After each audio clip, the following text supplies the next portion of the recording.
UDF സ്ഥാനാർത്ഥി പ്രഖ്യാപനത്തിന് മുന്നേ പ്രചാരണ ബോർഡുകൾ തയ്യാറാക്കി ജ്യോതികുമാർ ചാമക്കാല. കൂടെയുണ്ട് ചാമക്കാല എന്ന പ്രചരണവാക്യവും കൈപ്പത്തി ചിഹ്നവും ഫ്ലെക്സിലുണ്ട്. തൊടുപുഴയിലാണ് മണ്ഡലം പരാമർശിക്കാത്ത 1500 ഫ്ലെക്സ് ബോർഡുകൾ തയ്യാറാക്കുന്നത്. എത്ര ഫ്ലെക്സുകൾ ഇപ്പൊ അടിക്കുന്നുണ്ട്? ഒരു 1000 എണ്ണം. ഇത് കൈപ്പത്തി ചിഹ്നവും പേരും ഉണ്ട്, പക്ഷെ ഏത് മണ്ഡലമാണെന്നില്ലല്ലോ. മണ്ഡലം പറഞ്ഞിട്ടില്ല. മണ്ഡലത്തിന്റെ അടുത്ത് വരില്ലേ ഉള്ളൂ. തീരുമാനമാവുന്നതല്ലേ ഉള്ളൂ. അതെ, മണ്ഡലം വന്നാലും വരും. തുടങ്ങി വെക്കണു. ഇപ്പൊ കുറെ ഉണ്ടല്ലോ. എത്ര എണ്ണം ഉണ്ട് മൊത്തത്തിൽ? മൊത്തത്തിൽ 10,500 കാണും. 1500 എണ്ണം ഉണ്ടാവും. ആരാണ് ഓർഡർ കൊടുത്തത്? നിസാർ.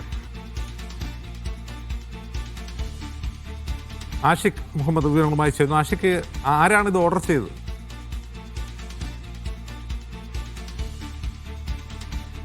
അജിംഷ, അതിനെക്കുറിച്ച് വ്യക്തമായ മറുപടി ആർക്കും തന്നെയും പറയാൻ കഴിഞ്ഞില്ല. തൊടുപുഴ സ്വദേശിയായ ഒരു നിസാറാണ് ഓർഡർ നൽകിയിരിക്കുന്നത് എന്ന് അതിന്റെ ചുമതലക്കാർ പറയുന്നുണ്ട്. പക്ഷേ കോൺഗ്രസ് പ്രവർത്തകനായ ഒരു നിസാറിനെ നമുക്ക് അത്ര പരിചയമില്ല തൊടുപുഴയിലുള്ള. ഏതായാലും ജ്യോതികുമാർ ചാമക്കാല പ്രചരണം ആരംഭിച്ചിരിക്കുന്നു എന്നുള്ളതാണ് ഏറ്റവും പ്രധാനമായും കാണേണ്ടതുള്ളൂ. പക്ഷെ മണ്ഡലം നിശ്ചയിച്ചിട്ടില്ല എന്നുള്ളതും കൗതുകകരമാണ്.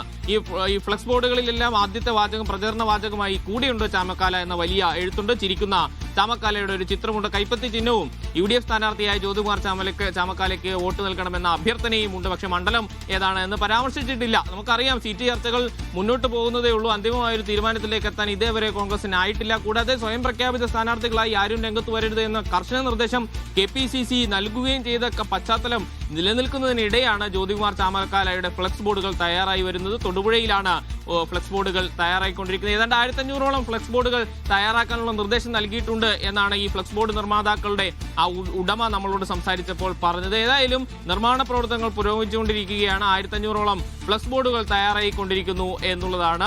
ഏതായാലും പത്തനാപുരത്തടക്കം ഈ ജ്യോതികുമാർ ചാമക്കാലയുടെ പേരുകൾ പരിഗണിക്കുന്നു എന്നുള്ള വിവരങ്ങൾ വന്നിരുന്നു. പക്ഷേ അതിലൊന്നും ഒരു ഉറപ്പുമായിട്ടില്ല. പക്ഷേ സ്ഥാനാർത്ഥി പ്രചരണം ആരംഭിക്കുക എന്നുള്ള നീക്കത്തിലേക്ക് ജ്യോതികുമാർ ചാമക്കാല കടന്നിരിക്കുന്നു എന്നാണ് നമുക്ക് മനസ്സിലാക്കാൻ കഴിയുന്നത്. അതേസമയം മണ്ഡലം ഏതാണെന്ന് ജ്യോതികുമാർ ചാമക്കാലയ്ക്കും ഇപ്പോഴും ഉറപ്പിക്കാൻ കഴിഞ്ഞിട്ടില്ല എന്നുള്ളതും കൗതുകകരമാണ്. അജിംസ്.